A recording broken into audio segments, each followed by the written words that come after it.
Hello guys, welcome back to my channel. So guys, आज मैं आपके लिए लेके आऊँ डॉक्टर स्लम के एपिसोड 11 की एक्सप्लेनेशन। अगर आपने इससे पहले के एपिसोड नहीं देखे तो आप उन्हें हमारे चैनल पे जाके देख सकते हैं और साथ ही में मैं उन वीडियो के लिंक नीचे डिस्क्रिप्शन में भी दे दूंगा, तो आप उन्हें भी चेकआउट कर सकते हैं। और मैं आपको रैंडम सीन हटाकर मेन स्टोरी के हिसाब से एक्सप्लेन करूंगा। सो एपिसोड की स्टार्टिंग में जब ये दोनों घर जा रहे थे तो रास्ते में जाते हुए ना ये दोनों एक दूसरे के फोन में नाम चेंज करके ना गर्लफ्रेंड और बॉयफ्रेंड सेव कर लेते हैं और साथ ही में एक दूसरे के साथ मजाक भी कर रहे थे। वही जब यहाँ पे हानियुल ना घर पे आ गई थी तो यहाँ उसके घर के सभी लोग ना असल में बियर पी रहे थे, तो ये भी ना उन्हें ज्वाइन कर लेती है। और यहाँ पे हानियुल को खुश देख के उसका भाई तो कह रहा था कि कहीं ये बीमार तो नहीं हो गई, क्योंकि ये कभी खुश दिखाई देती है कभी उदास होती है, मुझे तो समझ में नहीं आ रहा कि इसके साथ चल क्या रहा है। लेकिन यहाँ पे फिर हानियुल तो वहाँ से अपने रूम में चली गई थी जंगल से फोन पे बात करने के लिए। ये दोनों ना फिर ऐसे ही कुछ देर तक बातें करते हैं। तो यहाँ बातों ही बातों में ना जंगल उससे पूछ रहा था कि दोबारा तुम्हें मुझसे हाँ कह के कैसा लग रहा है। तो यहाँ हानियुल कह रहा था कि ये बहुत अच्छा है, पहली बार से भी ना काफी ज्यादा अच्छा लग रहा है और इस बार ना मैं ज्यादा रिलीफ और हैप्पी महसूस कर रही हूँ। तो यार जांगू भी ना उसकी ऐसी बातें सुन के काफी खुश हो रहा था और साथ ही में ना उसे यहाँ पे मिडनाइट स्नैक के लिए इनवाइट भी करता है। यहाँ हानियुल तो काफी ज्यादा खुश हो गई थी ये सुन के और वो जाके ना चुपके से अपने फ्रिज में से किमची निकाल लेती है। लेकिन तभी यहाँ पे उसकी मॉम आके ना उसे देख लेती है और पूछ रही थी कि ये सारी चीजें तुम कहाँ लेके जा रही हो। तो यहाँ हानियुल कह रही थी कि मुझे बस थोड़ी सी भूख लगी थी इसलिए किमची लेने आई थी, और वो ना चुपके से अपने कमरे में चली जाती है। लेकिन उसके मॉम के जाने के बाद ना फिर से वो यहाँ पे छुपते छुपाते ना असल में जंगल से मिलने चली गई थी। वही यहाँ तब तक ना जंगल ने भी रामेन रेडी कर लिया था और यहाँ पे दोनों ही ना साथ में बैठ के इन सब चीजों को एंजॉय करते हैं। और साथ ही में यहाँ पे हानियुल ने उससे कह रही थी कि अभी ना हमें हमारे रिलेशनशिप को ना थोड़ा सीक्रेट रखना होगा। अगर हम लोग ना ये चीजें काम पे बताएंगे तो काफी ज्यादा ऑकवर्ड हो जाएगा बाकी लोगों के बीच में, और कुछ दिनों तक ना घर वाले से भी ये बात छुपाएंगे। यह चंगी तो कह रहा था कि क्या ये बात घर वालों से भी छुपानी है, लेकिन हानियुल कह रही थी कि अरे नहीं, मैं कुछ दिनों बाद ना उन्हें बता दूंगी। तो ये बात सुन के ना फिर यहाँ पे जंगी को ना थोड़ी सी राहत महसूस होती है कि चलो किसी को तो पता होगा हमारे बारे में। वही यहाँ पे खाना खाने के बाद ना बाद में ये कॉफी भी इंजॉय करते हैं। लेकिन यहाँ पे हानियुल तो कहने लग गई थी कि मुझे ना थोड़ी नींद आ रही है, मैं ना सोने जा रही हूँ। लेकिन यहाँ पे जंगी तो उसे रोक लेता, कह रहा था कि यहीं पे सो जाओ, इतना बड़ा तो बिस्तर है। लेकिन यहाँ वो तो मना कर रही थी, लेकिन फिर भी यहाँ पे जंगल ना उसे इस करता है और वो दोनों ही ना फिर साथ में यहाँ पे बेड पे सो जाते हैं। वही जब हमें यहाँ पे नेक्स्ट मॉर्निंग में दिखाया जाता है, यहाँ पे हानियुल की मॉम ना कुछ काम की वजह से छत पे आई थी। तो यहाँ वो ना विंडो खुली देखती है और सोच रही थी कि अगर विंडो से ठंडी हवा जाएगी तो जंगियों को ना ठंड लग जाएगी, इसलिए वो जब यहाँ पे विंडो को बंद करने जाती है तो वो देख लेती है कि यहाँ उसके साथ ना कोई लड़की सो रही थी बिस्तर में। और वही यहाँ पे जंगियों ने भी ना असल में उसकी मॉम को देख लिया था, तो वो काफी ज्यादा शॉक हो गया था और वो यहाँ पे डरते हुए उन्हें एक्सप्लेन भी करने लग गया था कि आप जैसा सोच रही है वैसा नहीं है। यहाँ वो बताने ही वाला था कि ये और कोई नहीं बल्कि हानियुल ही है। लेकिन यहाँ पे हानियुल ना उसे चिमटी काट के रोक लेती है कि मत बताओ। ये बात सुन के हानियुल की मॉम तो उसे बाय करके चली गई थी। लेकिन यहाँ हानियुल ना असल में उसकी मॉम को ये बात बताने के लिए मना करती है, क्योंकि वो ना गलत समझ लेगी कि हमारे बीच में ना कल रात कुछ हुआ होगा, इसलिए मैं ना उन्हें ये सारी चीजें शांति से बाद में समझाऊंगी। लेकिन यहाँ पे जंग तो बेचारा परेशान हो गया था और कह रहा था कि मेरी रेपुटेशन क्या वो मुझे गलत समझ लेगी तो मैं क्या करूंगा। पर यहाँ हानियुल से फिर भी समझा रही थी कि अरे ऐसा कुछ भी नहीं होगा, मैं ना उन्हें बाद में अच्छे तरीके से समझा दूंगी, टेंशन मत लो। और वही इधर यहाँ पे घर पे ना जब हानियुल की मॉम आ गई थी तो वो ना चैन की सांस लेती है, क्योंकि वो ना दौड़ते हुए नीचे आई थी। यहाँ पे उसका बेटा तो पूछ रहा था कि क्यों क्या हुआ। तो यार उसकी मॉम से बताने लग गई थी कि मैं ना जब छत पे सब्जियां लेने गई थी तो मैंने देखा कि जंगियों के साथ उसके बिस्तर में ना असल में कोई लड़की थी और वो ना उसे हक कर रहा था। लेकिन ये बात सुन के असल में यहाँ पे वो भी गुस्सा हो गया था और कह रहा था कि वो ऐसा कैसे कर सकता है हानियुल के साथ। और साथ ही में कह रहा था कि क्या आपने उस लड़की का फेस देखा, लेकिन उसकी मॉम मना कर देती है। लेकिन यहाँ पे वो तो कह रहा था कि शायद ना वो हानियुल ही होगी, क्योंकि वो सुबह से ना घर पे दिखाई ही नहीं दी। और तभी वहाँ पे जब हानियुल आ गई थी तो ऐसा प्रेटेंड करने लग गई थी कि वो ना जॉगिंग करने के लिए गई थी। ये सब कह के ना वो वहाँ से अपने रूम में तो चली गई थी। लेकिन यहाँ पे जंगियो ना जब अपने काम पे जा रहा था तो यहाँ हानियुल की मॉम ना असल में उसे रोक लेती है और उसे परेशान करने लग गई थी, क्योंकि उन्हें तो लग रहा था कि यहाँ पे जंगियो ने ना हानियुल को धोखा दिया है, वो उसे शायद मूव ऑन कर चुका है, इसलिए उन्हें ना यहाँ पे गुस्सा आ गया था और वो यहाँ पे सूट साफ करने की जगह तो उसे परेशान करने लग गई थी। तभी यहाँ पे हानियुल आके ये चीज देख के ना वापस से अंदर चली जाती है कि डर के मारे। बेचारा जंगिल तो हानियुल को हेल्प के लिए बुलाता ही रह गया, लेकिन वो नहीं आई। फिर वही जब नेक्स्ट सीन में हम यहाँ पे हॉस्पिटल में दिखाया जाता है, यहाँ पे जंगिल ने उससे बात करने की कोशिश कर रहा था। तभी यहाँ पे एक नर्स आके ना जंगिल को वहाँ से बुला के ले जाती है, कह रही थी कि आपको ना फोटो खिंचवानी होगी क्लिनिक के प्रोफाइल के लिए। तो वही जब यहाँ पे ना उसका फोटो शूट हो रहा था तो यहाँ पे एक नर्स ना असल में उसके साथ फ्लर्ट करने लग गई थी, कह रही थी कि क्या आप सिंगल हो, क्या आपकी कोई गर्लफ्रेंड है, आपको देख के ऐसा लगता तो नहीं कि आप किसी को डेट कर रहे होगे इस वक्त। यहाँ असल में जंगिल भी मना कर देता है, क्योंकि यहाँ पे हानियुल ने उससे कहा था कि हमें ना अपना रिलेशनशिप सीक्रेट रखना होगा। लेकिन वही ये चीज सुन के ना हानियुल तो गुस्सा हो गई थी और सोच रही थी कि इसे ये सब कहने की क्या जरूरत थी। वही जब बाद में दिखाया जाता है कि ये सब लोग ना असल में लंच पे आए थे, तो यहाँ पे जंगिल से ना एक नर्स पूछ लेती है कि क्या मुझे सर्जरी करवानी चाहिए थोड़ी। लेकिन यहाँ जंगिल तो मना कर देता है, कह रहा था कि नहीं, आप ऐसे ही काफी ज्यादा खूबसूरत लग रही हो। और वही जब दूसरी नर्स पूछती है तो यहाँ वो दूसरी नर्स को भी सेम वैसा ही जवाब देता है। तो यहाँ फिर ना असल में देव हानियुल को देख के कहता है कि हानियुल तुम्हें ना थोड़ी सर्जरी करवा लेनी चाहिए, तुम इससे ना और भी ज्यादा अच्छी लगोगी। तो यहाँ जंगल भी असल में कह ही देता है कि हाँ हानियुल को ना फिलर करवा लेना चाहिए, आईब्रो पे, जिसे सुन के यहाँ पे हानियुल तो काफी ज्यादा गुस्सा हो गई थी, इतना कि हम तो बता भी नहीं सकते। फिर वही बाद में ना सब लोग लंच करके वापस जा रहे थे, तो यहाँ पे हानियुल ना असल में उसे कोने में ले जाके पूछती है कि तुमने सबके सामने ऐसा क्यों कहा कि मुझे सर्जरी करवाने की जरूरत है? कल तो तुम्हें मैं काफी ज्यादा खूबसूरत लग रही थी, और आज क्या हुआ फिर? और तो और तुमने सबसे ये भी कह दिया कि तुम सिंगल हो। तो यार जंगल भी कह रहा था कि तुम्हें तो मना किया था कि ये बात किसी को मत बताना कि हम रिलेशनशिप में हैं, और तुमने भी अपनी मॉम को ये बात नहीं बताई। और कह रहा था कि मैं भी ना इन सब चीजों से काफी ज्यादा परेशान हूँ, सिर्फ तुम ही नहीं हो। तो यहाँ पे हानियुल ना उसकी बात सुन के फिर शायद ना थोड़ा सा पिघल गई थी, और वो ना फिर उसे माफ कर देती है। फिर वही जब नेक्स्ट सीन में दिखाया जाता है, ये लोग ना असल में बस से घर जा रहे थे। यहाँ पे हानियुल को ना बस के अंदर एक सीट खाली मिलती है, तो वो जब जाके बैठने ही वाली थी कि तभी यहाँ पे ना बस वाला ब्रेक लगा देता है। तो इस वजह से यहाँ पे जंगल ना जाके उस सीट पे गिर गया था। तो हानियुल को तो लग रहा था कि इसने मेरी सीट छीन ली मुझसे। तो ये देख के ना यहाँ पे हानियुल तो और भी ज्यादा गुस्सा हो गई थी। वही जब यहाँ पे घर जाने के बाद यहाँ पे हानियुल सोच रही थी कि शायद ना जंगू उसे मैसेज करके माफी मांगेगा, और जैसे ही यहाँ पे मैसेज आता है तो वो जल्दबाजी में देखती है, लेकिन ये तो ना किसी रेस्टोरेंट का मैसेज आया हुआ था। वो तो यहाँ पे जंगू के मैसेज का इंतजार कर रही थी। तो यहाँ पे तभी उसका भाई आके ये मैसेज देख लेता है और उससे कह रहा था कि क्या तुमने इस रेस्टोरेंट में मॉम के बर्थडे के लिए पार्टी बुक की है? वाह, तुम कितनी अच्छी बेटी हो, मॉम का कितना ज्यादा ख्याल रखती हो। और वही यहाँ पे जब जंगू को दिखाया जाता है, वो यहाँ पे उसे मैसेज करने की कोशिश तो कर रहा था, लेकिन वो ना ऐसा नहीं कर पाता। तो फिर जब हमें यहाँ पे नेक्स्ट डे दिखाया जाता है हानियुल की मॉम को, उसके पास ना असल में हानियुल की आंटी का कॉल आ गया था। वो यहाँ पे उसे ना बर्थडे विश कर रही थी, और ऐसी बातें करने के चक्कर में यहाँ पे हानियुल की मॉम की नजर ना असल में एक डस्टबिन पे जाती है, जहाँ की उनकी घर की प्लेट ना टूटी हुई थी। तो समझ जाती है कि ये तो वही प्लेट है जो कि कल रात ना हानियुल ने किमची खाने के लिए ली थी, लेकिन ये यहाँ पे क्या कर रही है? यानी कि उसके साथ जो कल लड़की बेड में थी वो और कोई नहीं बल्कि हानियुल थी। फिर वही कुछ देर बाद ना जब यहाँ पे जंगल लेने जा रहा था, तो यहाँ पे हानियुल की मॉम ना अचानक आके उससे रोकती है और उससे कह रही थी कि मुझे पता है कल रात जो वो लड़की मैंने देखी थी वो और कोई नहीं बल्कि हानियुल ही थी। लेकिन यहाँ पे जंगल तो असल में डरते हुए उन्हें मना करने की कोशिश कर रहा था, कह रहा था कि अरे नहीं वो कोई दूसरी लड़की थी। पर फिर भी यहाँ पे हानियुल की मॉम तो उसे समझा रही थी कि अरे मैं जानती हूँ वो ना ये सारी चीजें बताने से एम्बैरेस हो रही होगी, और इसी वजह से उसने मुझे ये सारी कुछ नहीं बताया, पर मुझे पता है कि वो लड़की और कोई नहीं बल्कि हानियुल ही थी। लेकिन तभी यहाँ पे जंगल के पास ना हानियुल की कॉल आ गई थी। तो यहाँ पे उसकी मॉम तो समझ जाती है कि इन दोनों का ना सच में कोई चक्कर चल रहा है, और साथ ही में समझ भी जाती है कि वो और कोई नहीं बल्कि 100% हानियुल ही थी। और यहाँ पे जंगल ना भी फिर ये बात को मान लेता है, कह रहा था कि कल रात ना सच में हमारे बीच में वैसा कुछ भी नहीं हुआ, आप टेंशन मत लीजिए। लेकिन यहाँ पे हानियुल की मॉम उसमें गुस्सा नहीं होती, उल्टा ये कहती है कि तुम दोनों बस साथ रहो, इसके अलावा मैं और कुछ नहीं चाहती, बस तुम दोनों ना खुश रहो। और साथ ही में बता देते कि आज ना मेरा बर्थडे है, क्या तुम मुझे एक गिफ्ट दोगे? वही जब वहाँ पे नेक्स्ट सीन में दिखाया जाता है, यहाँ पे हानियुल उसके भाई और उसकी मॉम को लेके ना वो एक काफी अच्छे से रेस्टोरेंट में आ गई थी। तो यहाँ पे उसकी मॉम ना एक और चेयर लगाने के लिए कह रही थी। तो हमें फिर पता चलता है कि यहाँ पे और कोई नहीं बल्कि जंगू आने वाला था। वो यहाँ पे उसकी मॉम को भूखे दे देता है, लेकिन यहाँ पे हानियुल तो ये देख के ना शॉक हो गई थी। लेकिन यहाँ हानियुल का भाई तो कह रहा था कि ये तो दुश्मन है ना, तो फिर ये यहाँ पे कैसे आ गया, और ये तो कल रात किसी और के साथ था ना। लेकिन यहाँ पे उसकी मॉम बता देती है कि वो और कोई नहीं बल्कि हानियुल थी।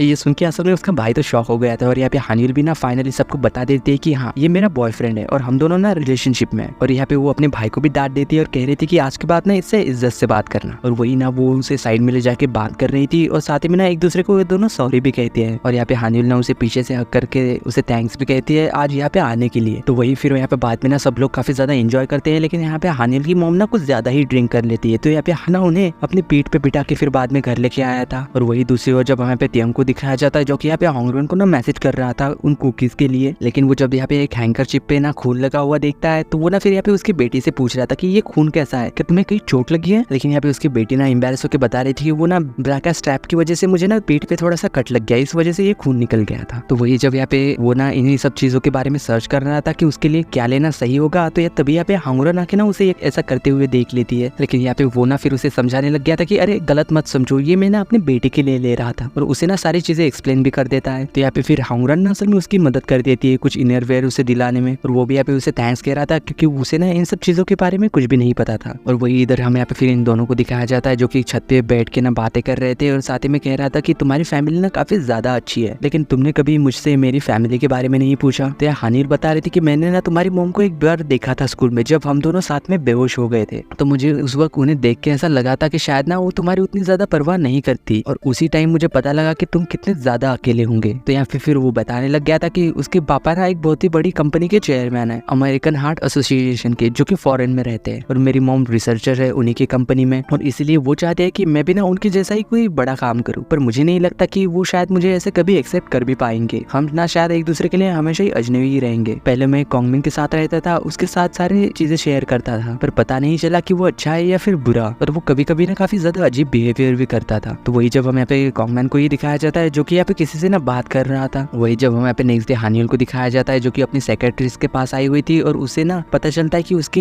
इम्प्रूवमेंट ना काफी अच्छे से हो रही थी। तो यार डॉक्टर भी ना फिर उसकी मेडिसिन थोड़ी कम करवा देते हैं और इधर वही जब जोंग्योक को दिखाया जाता है वो भी ना काफी ठीक हो गया था और वो अच्छे से सर्जरी परफॉर्म कर रहा था। तो फिर बाद में जब यहाँ पे वो हानियल को ना ड्रिंक करने के लिए पूछता है तो वो दोनों ना वही से फिर बाद में ड्रिंक करने के लिए चले गए थे। और इसी दौरान ना यहाँ पे हानियल इससे कह रही थी कि क्या तुम मुझे बताओगी कि कॉन्वेंट में तुम्हें क्या अजीब लगता था। तो वो बता रहा था कि एक दिन ना असल में उसने मुझे ड्रिंक के लिए इन्वाइट किया था लेकिन उसने ना शायद ड्रिंक में कुछ मिला दिया था जिस वजह से कि मैं बेहोश हो गया था। लेकिन मुझे ये बात ठीक से नहीं पता कि वो सच में कोई सपना था या फिर सच था। लेकिन जब मैं यहाँ पे नेक्स्ट डे इमरजेंसी रूम में उठा था ना तो मुझे लगा था कि शायद ना मैंने कुछ ज्यादा ही पी ली थी कल रात। तो यार हानिल तो सोच रही थी कहीं उस इंसिडेंट में उसी का हाथ तो नहीं। तो जंगेऊ कह रहा था कि शायद ऐसा हो सकता है लेकिन पहले मुझे लगता था कि ऐसा नहीं होगा पर अब ना मुझे भी थोड़ा शक होने लगा है। जब मैंने तुम्हारे बारे में सुना था तो मुझे यकीन हो गया था कि उस दिन मैं ना सपने में नहीं था जबकि वो मेरे ड्रिंक में सच में कुछ मिला रहा था। तो मुझे लगा था कि शायद ना वो कोई सपना होगा, इस वजह से मैं उस बात को भूल भी गया था। और वही इधर हमें यहाँ पे कॉन्गमिन को दिखाया जाता है जो कि मिस्टर किम के साथ ना असल में कोई मीटिंग फिक्स करता है। लेकिन तभी यहाँ पे उसके रूम में ना कोई आ गया था और ये और कोई नहीं बल्कि वही लड़का था जिसने की जोंग्यो की क्लिनिक में ना कैमरे छुपाए हुए थे। और ये जिनसुक है। वो उससे कह रहा था कि क्या तुम भूल गए जो कि तुमने मुझसे वादा किया था उसका क्या हुआ। और वही इधर यहाँ पे हानिल को जब दिखाया जाता है कि उसके हाथ से ना ग्लास नीचे गिर के टूट गया था। और इसी सीन के साथ डॉक्टर स्लम के एपिसोड 11 की एंडिंग होती।